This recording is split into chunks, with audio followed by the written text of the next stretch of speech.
को मार्शल बुलाकर सदन से बाहर कर दिया गया। ऐसे में विपक्ष आज भी बवाल कर सकता है। बिहार में विधि व्यवस्था और सरकार की नाकामी के मुद्दे पर नए तरीके से घेराबंदी की जा सकती है। कई मुद्दों पर सदन के बाहर से लेकर अंदर तक सत्ताधारी दल के लिए मुसीबत खड़ी कर सकता है।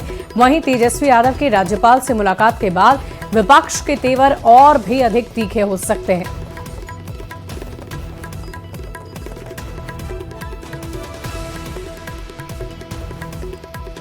तो आपको बता दें कि कल विधान परिषद में जबरदस्त हंगामा हुआ। बजट सत्र का आज 7वां दिन है। लगभग 27 फरवरी तक ये बजट सत्र चलना है। लंबा बजट सत्र है। विभागों को लेकर भी बजट पेश किया जाना था, लेकिन इसी बीच हंगामे को देखते हुए सदन को स्थगित कर दिया गया।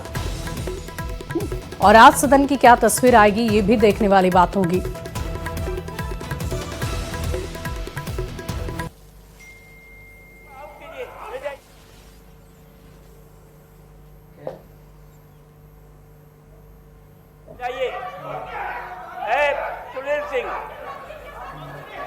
जानना चाहते हैं कि कल की जो घटना हुई और जिस तरह से कल की घटना पर अभी चर्चा नहीं हुई। मैंने कहा है कि उस पर जांच हो रहा है, फुटेज देखा जाएगा। महोदय देखिए, माननीय मुख्यमंत्री जी बहुत देखिए, प्रश्नोत्तर काल में कुछ नहीं दिया जाएगा। प्रश्नोत्तर काल में कुछ नहीं है। माननीय सभापति महोदय, माननीय सभापति महोदय। और देखिए, बिहार विधानसभा के बजट सत्र में आज भी विपक्ष के तेवर तीखे नजर आ रहे हैं। लॉ एंड ऑर्डर के साथ साथ भाषा की मर्यादा का मुद्दा सदन में हावी होने की पूरी उम्मीद है। आरजेडी विधायक भाई वीरेंद्र ने भाषा की मर्यादा को लेकर एक तरफ जहां सरकार पर हमला बोला, तो दूसरी तरफ अपने दल के नेताओं पर सवाल खड़े किए। उन्होंने कहा कि आज भी सदन में कई मुद्दों को उठाएंगे और अगर सरकार इन मुद्दों पर जवाब नहीं देती है तो विपक्ष सदन से वॉकआउट कर जाएगा। के पाकर मदहोश हैं और मर्यादा को तार तार कर रहे हैं। हमारी तरफ से भी कुछ गलतियां हुई है, लेकिन सरकारी पक्ष से ज्यादा गलतियां हुई है, जिसका काउंटर किया जाता है। और ये राजनीति का अंग नहीं है। मर्यादा में रहकर अपनी बात को रखना सरकार को घेरने का काम करेगी। और ये मर्यादा भूल गई है सरकार, तो मर्यादा को हम लोग आज याद दिलाने का काम करेंगे। और देखिए, बिहार विधानसभा में विपक्ष के तीखे तेवर को लेकर मंत्री अशोक चौधरी ने कहा कि विपक्ष अपने रवैये को नहीं बदल रहा तो सत्ताधारी दल भी उसी लहजे में जवाब देगा। तो देखिए, ये आपको बता दें कि सदन के भीतर लगातार चर्चा चल रही है। चर्चा कह लें या हंगामा कह लें, लगातार हंगामा नजर आ रहा है और कई मुद्दों को लेकर एक दूसरे को घेरने की कोशिश की जा रही है।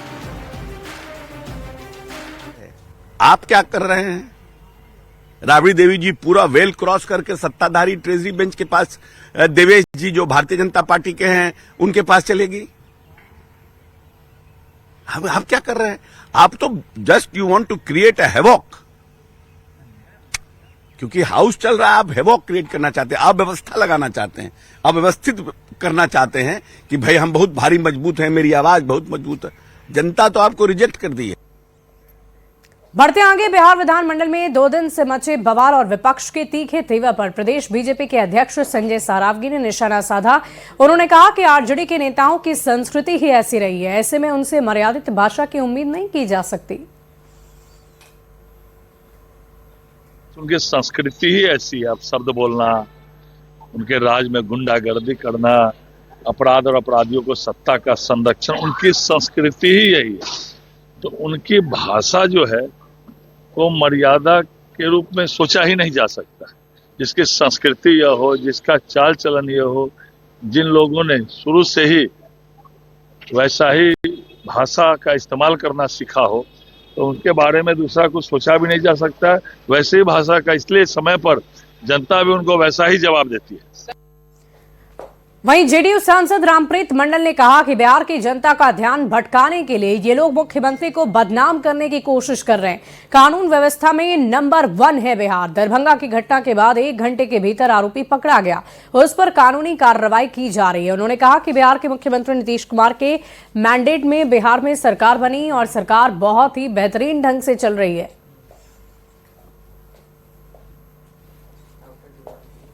और सारी जांच की व्यवस्था हो रही है। बेंगलोर से हमारे SIT टीम ने ला करके कल बाप बेटा को पकड़ के लाया। ये सब भटकाने की, जनता को गुमराह करने की कोशिश की जा रही है। मैं बता दूं, हमारे आदरणीय मुख्यमंत्री के मैंडेट से ही बिहार में बहुमत बनी है, बहुमत की सरकार बनी है और सरकार सुचारू ढंग से चल रहा है। ये लोग विपक्षी वाले देखे होंगे, कल हंगामा हुआ, हमारे जो जितने भी माननीय विधायक लोग हैं उनको बोलने नहीं दिया जा रहा है। तो मैं सिरे से खारिज करता हूं और जनता से आग्रह करता हूं, इनकी बातों पर नहीं आना चाहिए। और इस बीच राजधानी पटना से बड़ी खबर आपको बता दें, सिविल कोर्ट को एक बार फिर मिली धमकी, बम से उड़ाने की मिली धमकी। आपको बता दें कि मेल भेजकर यह धमकी दी गई है। कोर्ट को खाली कराने में फिलहाल पुलिस जुटी है, बम स्क्वाड जांच में जुटा हुआ है। अभी 2 दिन पहले ही सोमवार को बिहार में कई सिविल कोर्ट्स को धमकी दी गई थी। पटना, औरंगाबाद, भागलपुर, इन तमाम कोर्ट्स को बम से उड़ाने की धमकी मिली थी। और आज एक बार फिर से पटना से बड़ी खबर आपको बता रहे हैं, सिविल कोर्ट को एक बार फिर से बम से उड़ाने की धमकी मिली। ये बड़ी जानकारी आपको दे दें, मेल भेजकर धमकी दी गई है। तो फिलहाल इस मामले की जांच पड़ताल की जा रही है। कोर्ट परिसर को अलर्ट मोड पर रखा गया है, जांच पड़ताल की जा रही है।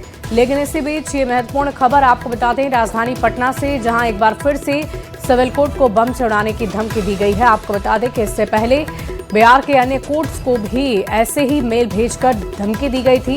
इस पूरी खबर की अधिक जानकारी के साथ संवाददाता पटना से धर्मेंद्र फोन लाइन पर हैं। धर्मेंद्र, क्या अपडेट है आपके पास?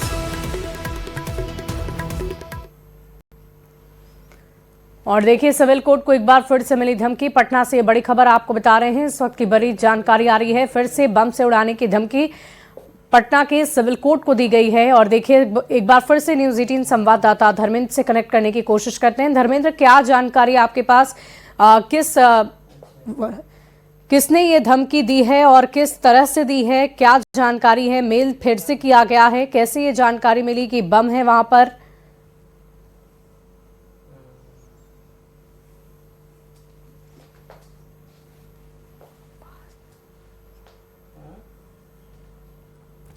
तो पटना से ये खबर आपको बता रहे हैं, एक बार फिर से कोर्ट को बम से उड़ाने की धमकी दी गई है। ये बड़ी जानकारी आपको राजधानी पटना से दे रहे हैं।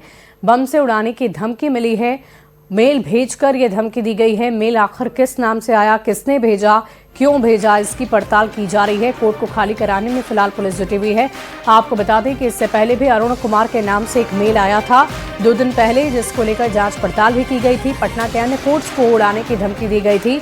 और इसी बीच आज एक बार फिर से पटना के सिविल कोर्ट को उड़ाने की धमकी दी गई है। इसके पहले औरंगाबाद, भागलपुर को भी धमकी दी गई थी। भागलपुर कोर्ट परिसर को भी अलर्ट मोड पर रखा गया था। और आज एक बार फिर से जांच पड़ताल लगातार जारी है।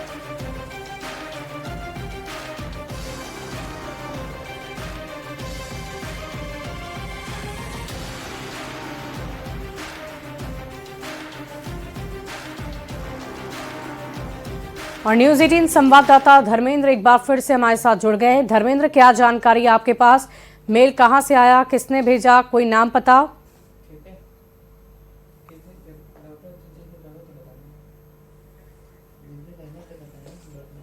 बढ़ते आगे, बिहार में पुलिस इन दिनों अपराधियों को उनकी ही भाषा में जवाब दे रही है। अपराधियों को गोलियों का जवाब गोलियों से दिया जा रहा है। चुनौती देने वाले अपराधियों का एनकाउंटर हो रहा है। पटना पुलिस ने एक बार फिर से कुख्यात अपराधी का हाफ एनकाउंटर किया। पैर में गोली लगने के बाद अपराधी राजीव राय उर्फ सूर्या राय को NMCH में भर्ती किया। घटना आलमगंज थाना क्षेत्र के गायघाट गंगा नदी घाट की है, जहां अपराधी के होने की खबर पर पटना पुलिस STF की टीम उसे गिरफ्तार करने के लिए पहुंची। लेकिन पुलिस से घिरते देख अपराधी ने फायरिंग शुरू कर दी, जिसके जवाब में पुलिस ने गोली चलाई। राजीव राय उर्फ सूर्या राय के पैर में गोली लगकर वो लंगड़ाने लगा और ऐसे में वहीं पर बैठ गया, जिसके बाद पुलिस ने उसे गिरफ्तार किया, NMCH में भर्ती किया। घायल अपराधी वैशाली के सुकुमारपुर दियारा का रहने वाला है और पटना के टॉप 10 अपराधियों के लिस्ट में उसका नाम शामिल भी था।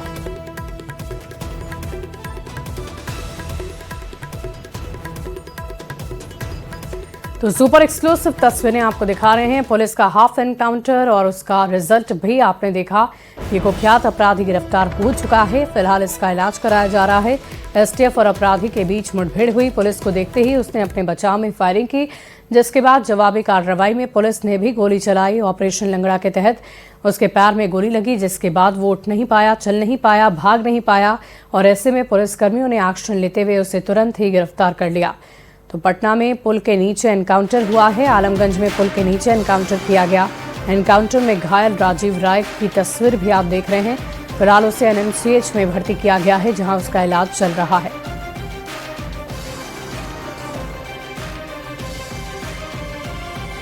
एक कुख्यात अपराधी जिनका नाम राजीव कुमार और सूर्या डॉन है, ये इनकी संलिप्तता 15 से 20 मामलों में रही, जिसमें कई प्रकार के कांड, जिसमें डकैती, लूट, आर्म्स एक्ट के कांड, हत्या के मामले में भी संलिप्तता हो सकती है। इस संबंध में अपने हम रिकॉर्ड देख रहे हैं। आज उसके द्वारा पुलिस पे हमला किया गया।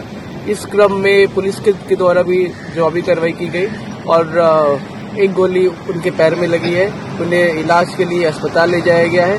घटनास्थल से एक देसी कट्टा बरामद हुआ है, साथ ही साथ एक गोली भी है। हमने घटनास्थल को सुरक्षित कर लिया है। एफएसएल की टीम आ रही है, घटनास्थल का निरीक्षण कराया जाएगा।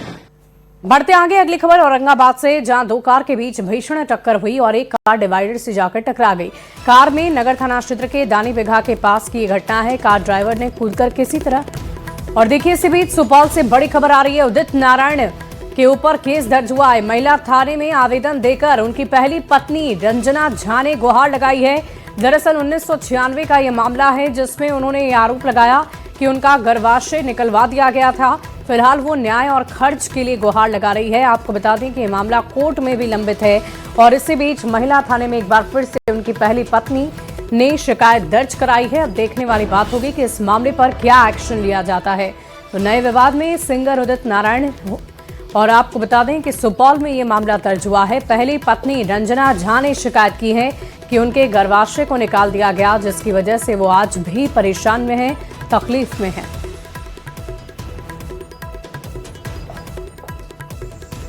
और फिलहाल इस बुलेटिन में